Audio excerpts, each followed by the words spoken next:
All right, thank you for staying with us. You're now on the climate chat segment of the weekend show, and we apologize for that little technical itch, but we're back now. And my name is Zainab Adetola.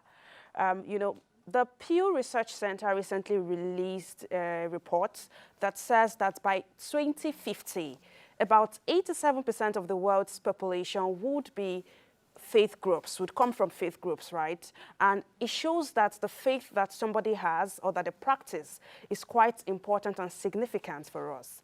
And when we talk about climate, this has huge implication. So there has been concerted efforts to ensure that we are engaging faith groups on what is happening to the climate and what they can do about it. And today on Climate Chat, I'll be having a conversation with Dr. Augustine Okere, who is a senior lecturer and research lead with Connected Development. He'll be talking to me about the work he's doing to advance the conversation around faith groups' involvement in climate solutions. Good morning, Dr. Augustine Okere. Good morning, and thanks for having me. Thank you so much for being our guest, sir. I would like us to start this conversation from talking about the recent policy document that was released by Connected Development Code and which you were a huge part of. Why was it important? Let's even start from there so that Nigerians can really relate to this conversation. Why was it important to engage in that research work and release that policy paper? Okay, thank you very much once again. So at Connected Development, what we do is that we try to amplify the voices of marginalized communities. And this will include people that actually do not have enough means and strength to talk about issues. And climate issues appear to be one of the major issues. So at the backdrop of this, and this is also at the backdrop of COP28, which for the first time in the history of the numerous COP meetings, there was a faith pavilion which kind of emphasized on the importance of climate and climate communities towards advancing climate justice. So this was the background that led to us thinking around what can we do at Connected Development with regards to climate issues and how to integrate faith into it. So as you well know, a lot of developing countries are highly religious, including Nigeria. And at this, as a background of this, so you now have trying to spotlight what are the issues, what are those people that are vulnerable, being faced with some of these issues. And what we did is that we found out, and that's why we did this policy brief, we found out that climate communities are actually, or communities are actually the ones that face most of these challenges. And faith-based organization or faith institutions are actually the first spot of call whenever these issues arise. So that's what we did, trying to harness what are some of these issues around climate communication, what are some of the issues around faith organizations and faith religious organizations reacting to the challenges of climate and climate change. So that's what led us to do an in-depth study around some of the intersection between faith and climate in Nigeria. That's amazing, right? But let's come back to the conversation of what religion has to offer or where it fits in the climate conversation.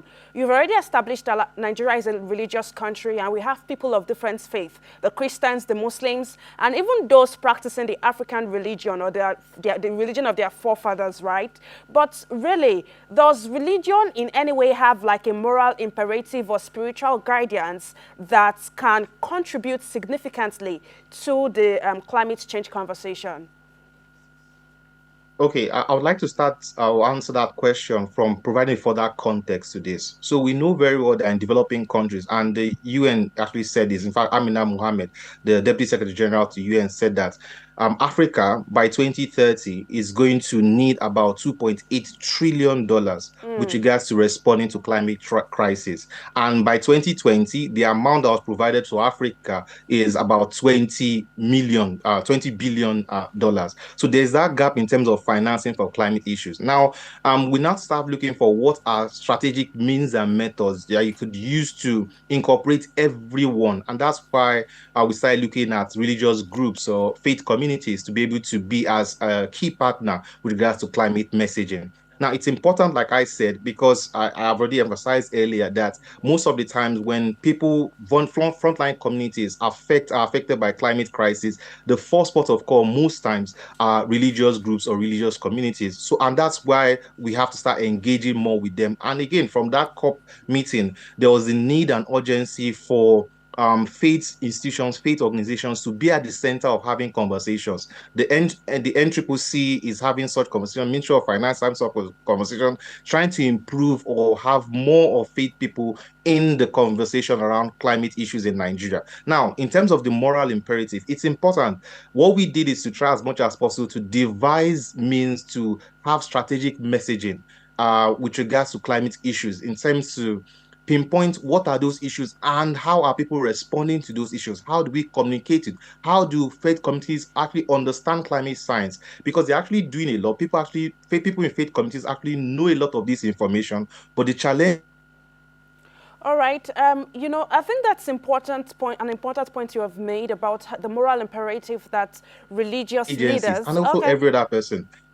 Yeah, so these are some of the issues. So what we did was to develop what we call a BERIC model. We use the BERIC model to collaborate with faith leaders and faith communities to design strategic messaging that speaks directly from their faith. So BERIC actually focused particularly on picking up aspects of the scriptures or aspects of spiritual books that speaks directly to some of these issues that affect these issues. For example, is it Thank you. polluting, falling of trees, or different areas? Thank you so much, Dr. Augustine Okere. But one more thing, right? What about the divide between science and religion? Many times, science and religion do not really agree, and climate change is backed by science. What has been the response of climate and your Yeah. faith So leaders, to this conversation?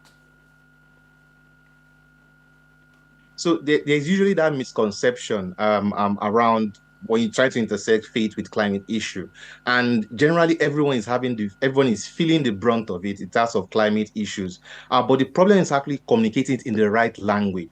So our interaction with different community groups, different faith groups, actually we show that they actually understand most of these issues, but just that they don't call it the right word, like environmental degradation. They have different names that they call it, and then that's where the intersection of climate science and faith actually works, is to start providing capacity for faith leaders and faith communities to understand these things and call it the right word as it is, not just looking at it from the perspective as an act of God or a part of nature issues. So that's what we try to do, trying to bring faith communities into that conversation to understand these things, attending conferences and partnering closely with civil society organizations and improving their understanding of climate science. Because once they understand these things, then they can communicate it effectively using existing models, early morning messages, or even meetings, constant meetings that they have different worship days to emphasize some of these messages that are already existing right there.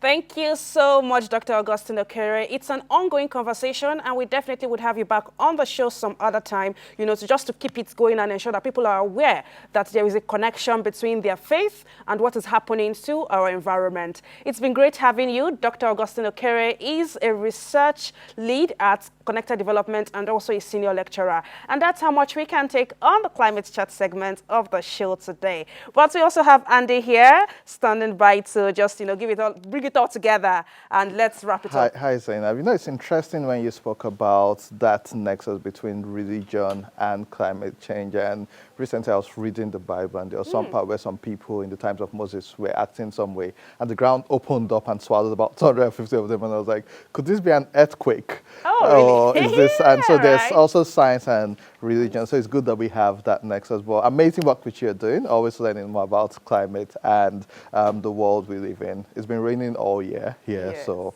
it's Thank an important conversation. Thank you so much, Zainab.